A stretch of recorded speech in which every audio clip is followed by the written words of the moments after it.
অত্যন্ত গুরুত্বপূর্ণ কয়েকটি কথা আমি বলছি।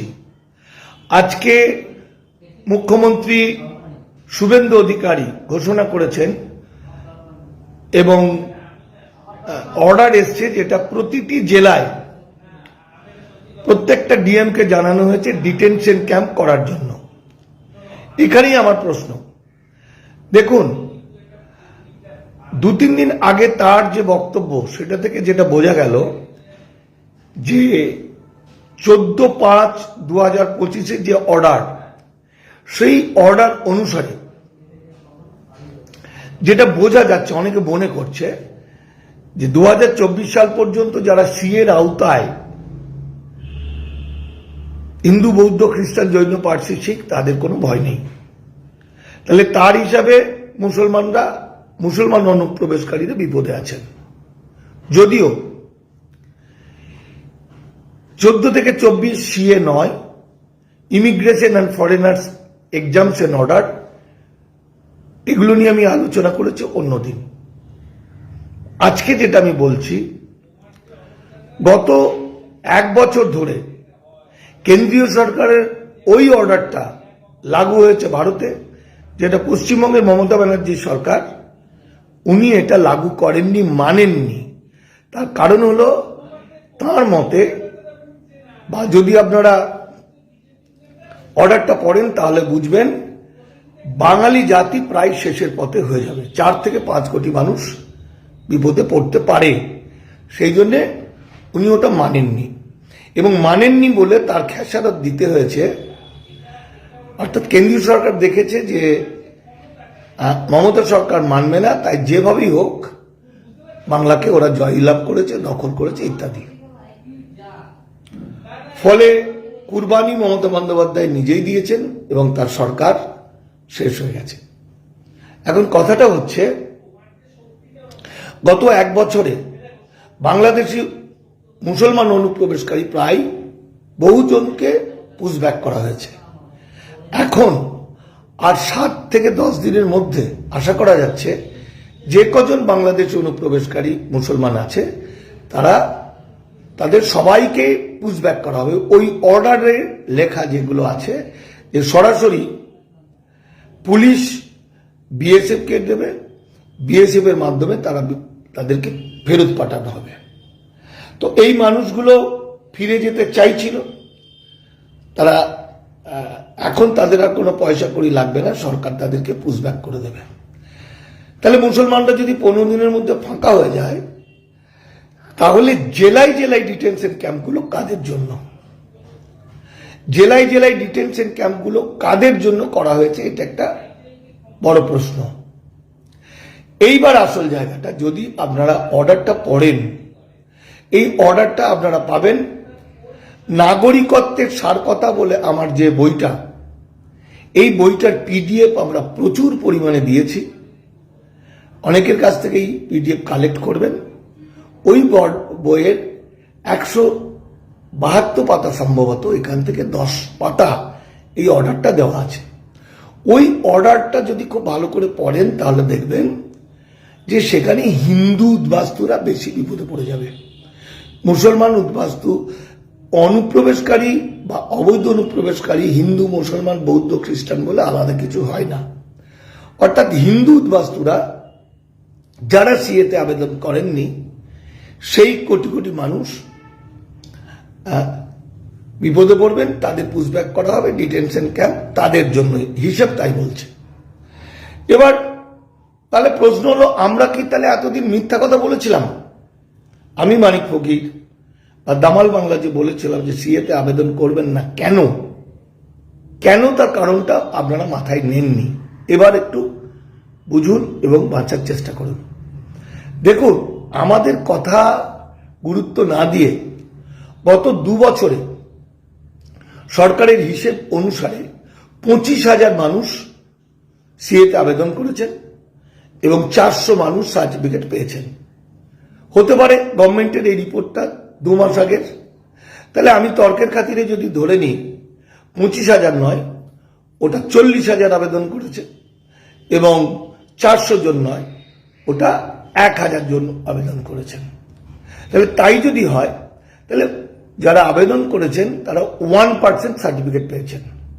তাহলে 2 বছরে যদি 400 জন সার্টিফিকেট পায়, আর এখন যেভাবে আগ্রাসন নেমে এসেছে, যেভাবে এক প্রকার তাড়া করা হচ্ছে, লক্ষ লক্ষ মানুষ, যদি 5 লাখ মানুষ আবেদন করেন, তাহলে সেই সিএ সার্টিফিকেট পেতে কত বছর লাগতে পারে? আর এনআরসি স্টার্ট হতে মাত্র 6 মাস থেকে 1 বছর। তাহলে 6 মাস থেকে 1 বছরের মধ্যে কি 5 লাখ, 10 লাখ, 20 লাখ, 25 লাখ, 30 লাখ সার্টিফিকেট দেওয়া যাবে? না, যাবে না। তাহলে বুঝতে হবে যে ডিটেনশন ক্যাম্পগুলো কাদের জন্য তৈরি করা হয়েছে। এখন আমাদের কথা, যারা সিএতে আবেদন করছেন, সিএ আবেদনের মূল উদ্দেশ্যটা এবার বুঝে নিন। কারণ আবেদন করার সময় লিখতে হচ্ছে যে ব্যক্তির, আবেদনকারী মা বাবা বাংলাদেশি, আবেদনকারীর স্ত্রী বা স্বামী বাংলাদেশি, এই তথ্যগুলো গভর্নমেন্টের কাছে চলে যাচ্ছে। আবার যারা সিএতে সার্টিফিকেট পাচ্ছে, সেই সার্টিফিকেটে লিখে দেওয়া হচ্ছে যে সার্টিফিকেট প্রাপক বাই ন্যাচারালাইজেশন ইন্ডিয়ান সিটিজেন হচ্ছেন ঠিকই, প্রিভিয়াস তার ন্যাশনালিটি ছিল বাংলাদেশি, বর্তমানে সে ইন্ডিয়ান সিটিজেন, কিন্তু তার মা বাবা এবং তার স্ত্রী বা স্বামী তারা বাংলাদেশি।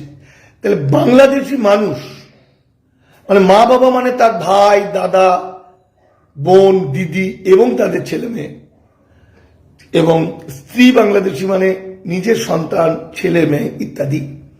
এরা যদি বাংলাদেশি হয়ে থাকে, মানে সার্টিফিকেটে লিখে দিচ্ছে, তার মানে সেন্ট্রাল গভর্নমেন্ট থেকেই লিখে দিচ্ছে, তাহলে পশ্চিমবঙ্গে তারা বাস করছে কিভাবে? অবৈধ অনুপ্রবেশকারী কি বাংলাদেশ পশ্চিমবঙ্গে বাস করতে পারে? তাদের কি পশ্চিমবঙ্গে বাস করার জন্য লাইসেন্স আছে, ভিসা আছে? নেই। তাহলে তারা বিপদের মধ্যে আছে। এটা থেকে বাঁচার যে রাস্তা, এই যে লাস্টের যে অর্ডার, এই অর্ডার অনুযায়ী বাঁচার যেটা রাস্তা, সেটা আবার একবার বলছি, অবৈধ অনুপ্রবেশকারীরা কোনোদিন ভারতবর্ষের নাগরিকত্বের আবেদন করতে পারে না। অবৈধ থেকে বৈধ হতে গেলে আপনারা মিনিস্ট্রি অফ হোমে ঢুকে এলটিভি লিখে, লং টার্ম ভিসার 1 থেকে 11 পাতা আছে, তার মধ্যে 8, 9, 10, 11, 4 পাতা হচ্ছে অফার। ওই 4 পাতার অফার অনুযায়ী যদি এলটিভিতে আবেদন করে দেন, তাহলে যেদিন আবেদন করবেন সেদিন থেকে বৈধ বিদেশি হয়ে যাবেন, আপনাদের আর ধরতে পারবে না। সুতরাং নাগরিকত্বের সার কথার পিডিএফ যেভাবেই হোক, যেখান থেকেই হোক, আপনারা সংগ্রহ করুন। আর যাদের কেনার সামর্থ্য আছে, অ্যামাজন থেকে তারা কিনতে পারেন। 200-250 টাকা এরকম দামের কোনো বই, এবং সেই বইয়ের মধ্যে দেখবেন এলটিভি কি করে পাওয়া যায়, এলটিভি নিয়মটা কি কিভাবে ছাড় পাওয়া যেতে পারে। শুধু তাই নয়, এই যে মুখ্যমন্ত্রী বললেন 14/5/2025 যে অর্ডার, যেটা লাগু হয়ে গেছে, সেই গোপন অর্ডারটাও আমার ওই বইটাই দেওয়া আছে। ওই গোপন অরিজিনাল অর্ডারটা বইটার মধ্যে দেওয়া আছে। আবার বলছি, ওই বই থেকে আপনারা সবটা সংগ্রহ করতে পারবেন। ফলত এই মুহূর্তে আমাদের রাজ্যে চালু হয়ে গেছে সেই অর্ডারটা মোটামুটি অর্ডারটার যেটা বক্তব্য, ডিটেক্ট, ডিলিট অ্যান্ড ডিপোর্ট। বাস্তবে কারা আইন অনুসারে ভারতের অবৈধ অনুপ্রবেশকারী কোনো হিন্দু, মুসলমান, বৌদ্ধ, খ্রিস্টান, জৈন হয় না। যারা অবৈধ অনুপ্রবেশকারী, যে কোনো ধর্মের বর্ণের, তারা বিপদে পড়বেন। বিশেষত মুসলমানদের ক্ষেত্রে যেটা বলা হচ্ছে, মুসলমানদেরকে পুশব্যাক করা হচ্ছে, তারা ফাঁকা হয়ে যাবে। আর জেলায় জেলায় ডিটেনশন ক্যাম্প হচ্ছে, সেই ডিটেনশন ক্যাম্পে কারা থাকতে পারে সেটা বুঝবেন। যেমন 2024-এর 31শে ডিসেম্বরের পরে যারা এসছেন, হিন্দু হোক আর যেই হোক, তাদের ডিটেনশন ক্যাম্পে রাখা হবে। আর 2014 থেকে 24-এর মধ্যে যারা এসেছেন, তারা যদি আশ্রয় চান ভারত সরকারের কাছে, তাহলে পোর্টালে আবেদন করবেন। ধর্মীয় নির্যাতনের কারণে এসছেন, ভারত সরকার তাকে কোনোদিনই সিএতে নাগরিকত্বের সুযোগ দেবে না, কিন্তু তার ভোটার কার্ড, প্যান কার্ড, আধার কার্ড, পাসপোর্ট, সরকারি চাকরি ইত্যাদি থাকবে না, কিন্তু তারা ভারতে থাকতে পাবেন, যেটা বিজেপি বলছে যে হিন্দু হলে কোনো অসুবিধা নেই, হিন্দুরা থাকতে পাবে মানে ওইভাবে থাকবে। তাহলে আমি আমার শেষ কথাটা বলছি, সেটা হচ্ছে সিএএ তে সরাসরি আবেদন করে তার নাগরিকত্ব পেতে আপনারা যদি মনে করেন আপনি বাঁচলে বাপের নাম, আমি সার্টিফিকেট পেলাম, ভালোই আছে, আমি নাগরিক হয়ে গেলাম, তো আমার মা বাবা বাড়ি ঘর ছেলে পিলে তাদের নাতি পুতি বেনাগরিক হলে আমার দেখার দরকার নেই, সেটাতেও আপনারা আবেদন করতে পারেন সিএতে। কিন্তু এখন এই যে 25,000 আবেদন হয়েছে বা 40,000 আবেদন হয়েছে, ওটা 40 লাখ হতে বেশি সময় লাগবে না। ফলে সেই ততদিনে এনআরসি তো স্টার্ট হয়ে যাবে 1 মাসের মধ্যে, কিছুদিনের মধ্যেই, মানে 1 বছরের মধ্যে। কারণ এনআরসির কাট অফ ডেট 1952 সাল। ফলত আমার মনে হয় আইন অনুযায়ী অত্যন্ত গুরুত্বপূর্ণ এবং প্রয়োজনীয় হচ্ছে লং টার্ম ভিসাতে আবেদন করা। অনেকে বলবে লং টার্ম ভিসাতে তো পাসপোর্ট ভিসা লাগে। দেখবেন লং টার্ম ভিসাতে একটা অফার দেওয়া আছে, যেটা আমি বহুদিন ধরে বলছি। আমি আমাদের দামাল বাংলা বিজেপি নেতা কবিয়াল অসীম সরকারকে বলেছি, কাগজ পাঠিয়ে দিয়েছিলাম, সুবোধ বিশ্বাসকে পাঠিয়ে দিয়েছিলাম, বারবার বলেছি, কিন্তু আমাদের কথা কেউ বিশ্বাস করেনি। আজকের তারিখ পর্যন্ত আমরা গ্রেপ্তার হইনি, কারণ আমরা একটা মিথ্যা কথা বলিনি। আজকে আপনারা আমাদেরকে গালাগালি দিয়েছেন এতদিন ধরে, যাচ্ছে তাই বলেছেন, মারতে এসছেন, মেরে হসপিটালে ভর্তি করেছেন, তবু দেখুন আমি কিন্তু একই কথা বলে যাচ্ছি, মানুষকে বাঁচানোর জন্য। একদিন আমাকে বাবা বলবেন, একদিন বলবেন এই লোকটা আমাদের বাঁচাতে চেয়েছিল, আমরা এনার কথা শুনিনি, তার দিন এসে গেছে। যাই হোক, আমার নাম মানিক ফকির, আমাদের অর্গানাইজেশনের নাম হচ্ছে দামাল বাংলা দলিত আদিবাসী মাইনরিটি আন্দোলন লীগ বা দামাল বাংলা। আমাদের ফোন নাম্বার 9836327536। আমি ফেসবুকের মাধ্যমে নতুন অর্ডার যেটা দিয়েছে সেটা বাংলা অনুবাদ করে এবং অরিজিনাল অর্ডারটা আপনারা পেয়ে যাবেন। আমরা বিনা পয়সায় বিভিন্ন মানুষকে দিচ্ছি। যাদের কাছে পয়সা আছে তারা অ্যামাজন থেকে বা কলেজ স্ট্রিট থেকে নাগরিকত্বের সার কথা বইটা সংগ্রহ করতে পারেন, অথবা সংগ্রহ করারও দরকার নেই। পিডিএফটা কালেক্ট করে পিডিএফ থেকে পড়ে দেবেন যে কিভাবে বাঁচা সম্ভব, এলটিপি কিভাবে বাঁচাতে পারে, এলটিপি কিভাবে পাওয়া যায়, কোথায় আবেদন করতে হবে, কিভাবে আবেদন করতে হবে ইত্যাদি। আজও বলছি যে হিন্দু বৌদ্ধ খ্রিস্টান জৈন পার্সি শিখ যাদের কোনো ভয় নাই, যে কথাটা বলা হচ্ছে এটা সঠিক নয়, এটা আইনের কথা নয়, এটা ভুল কথা। আইনে হিন্দু মুসলমান বলে কিছু নেই। আপনারা যারা আমার কথা শুনছেন, আপনারা একত্রিত হন। বিজেপি সরকার, অর্থাৎ বেশিরভাগ উদ্বাস্তুদের মনের মতো সরকার, মুখ্যমন্ত্রী শুভেন্দু অধিকারী, তাঁর কাছে আপনারা আবেদন করুন এমন একটা নোটিফিকেশন করতে, যে নোটিফিকেশন থেকে প্রমাণ হবে যে হিন্দুরা শরণার্থী এমন কোনো আইন ভারতবর্ষে নেই। হিন্দুরা শরণার্থী, মুসলমানরা অনুপ্রবেশকারী, এগুলো কথার কথা। আপনারা নিজেরাই গুগল সার্চ করে দেখতে পারেন। ভালো থাকবেন, ভয় পাবেন না। কখনো কখনো এমন ঝড় আসে যে ঝড় মাথার উপর দিয়ে উড়িয়ে দিতে হয়, আবার কখনো কখনো এমন ঝড় আসে যে ঝড় বুক দিয়ে আগলাতে হয়। বাংলার উদ্বাস্তু সমাজ, দেশান্তরিত ছিন্নমূল মানুষ ভয়াবহ বিপদে আছে বলে আমি মনে করছি। এই বিপদ থেকে বাঁচতে আমাদেরকে যতই গালাগালি দিন, সত্যটাকে পাল্টানো যাবে না। গত কয়েকদিন ধরে আমাকে অনেকে ধমকি দিয়েছে, চমকে দিয়েছে, মারবো বলেছে, তো ওগুলো কথার কথা, ও দিয়ে কিছু প্রমাণ হয় না। আমাকে মারধর করে সত্যটাকে মিথ্যা প্রমাণ করা যাবে না।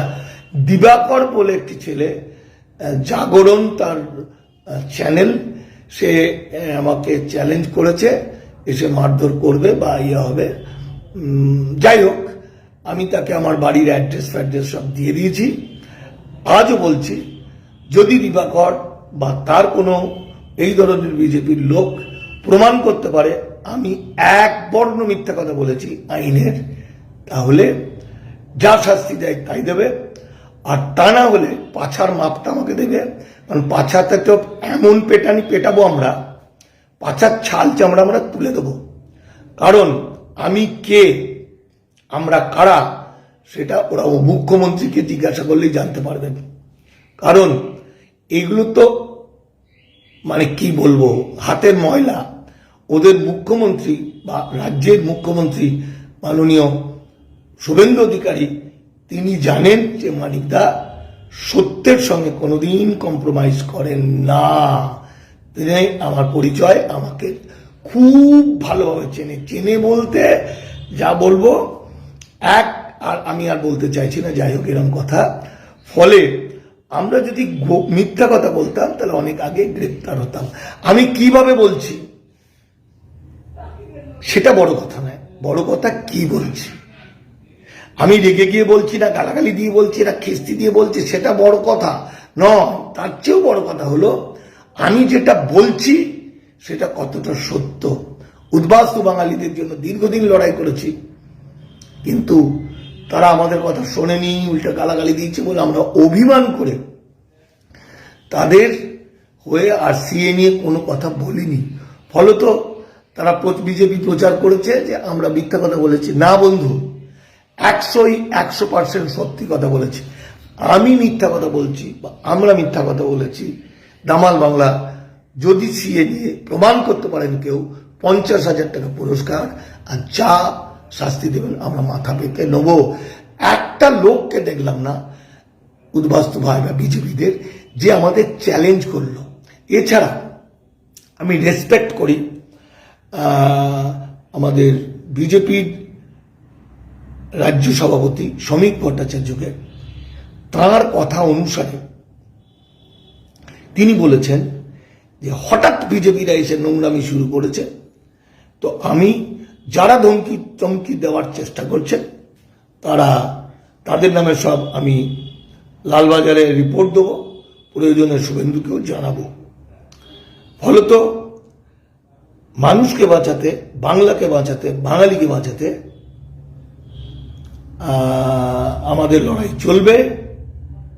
আবার বলছি, নাগরিকত্বের সার কথা, পিডিএফটা কালেক্ট করুন, কালেক্ট করে কি করে বাঁচা যায় তার রাস্তাগুলো দেখে নিন। কারণ নতুন যে অর্ডারটা এসছে, যে অর্ডারটা পশ্চিমবঙ্গকে ধ্বংস করে দেবে, যে অর্ডারটা মুখ্যমন্ত্রী লাগু করেনি, যে অর্ডারটা লাগু করেনি বলেই তাকে তার মুখ্যমন্ত্রিত্ব ছাড়তে হলো। তার কারণ মুখ্যমন্ত্রী যদি লাগু না করেন, না যদি শুভেন্দু অধিকারী এটা লাগু না করে, তাহলে এই যে কোটি কোটি মানুষের সম্পদ, জমি জায়গা, টাকা পয়সা, সেটা কেন্দ্রীয় সরকার নিতে পারবে না। অবৈধ অনুপ্রবেশকারীদের যে আইন, সেই আইন ভয়াবহ। সুতরাং মুখ্যমন্ত্রী যেটা বলেছেন 2024-এর 31শে ডিসেম্বরের মধ্যে সিএ আওতা বলে কোনো কথা হয় না। কি মানে বলতে চেয়েছে বুঝিনি। 2024 থেকে 24 পর্যন্ত, 14 থেকে 24 কোনো সিএ নয়, immigration and foreigners exemption order. এটাই আমার গবেষণা। আমি নাগরিকত্ব বিষয়ে গবেষণা করি। আমার ইন্ডিপেন্ডেন্ট রিসার্চ আজকে পৃথিবীর বিভিন্ন প্রান্তে পাঠানো হচ্ছে বাঙালিদেরকে বাঁচানোর জন্য। ভালো থাকবেন, ভয় পাবেন না। তাড়াতাড়ি এলটিভিতে আবেদন করে, যেদিন আবেদন করবেন সেদিন থেকে আপনি বৈধ বিদেশি হয়ে যাবেন। তারপর আবেদন করার পর যদি সার্টিফিকেটটা পান, তখন আপনারা সিএতে আবেদন করবেন।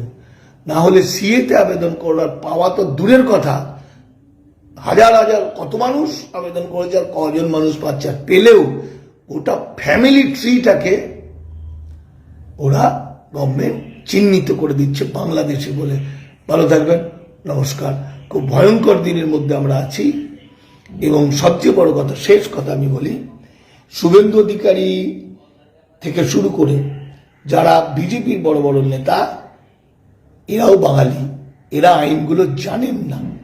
মুখ্যমন্ত্রী মমতা বন্দ্যোপাধ্যায়ের পাশাপাশি ঘুরে থাকা আমলারা যেমন তাকে সঠিক বার্তাটা দেয়নি, আইনের ব্যাখ্যাগুলো দিতেন না, এই মুখ্যমন্ত্রী কেউ কিন্তু সঠিক আইনি ব্যাখ্যা কেউ দেয় না, আর তাদেরও পড়ার সময় নেই। ফলত বাঙালি এক ভয়ঙ্কর অবস্থায় আছে। এখান থেকে আমাদের উত্তরণ হতে হবে, আমাদের জয়লাভ করতে হবে, বাঙালির জয়গান গাইতে হবে। নমস্কার।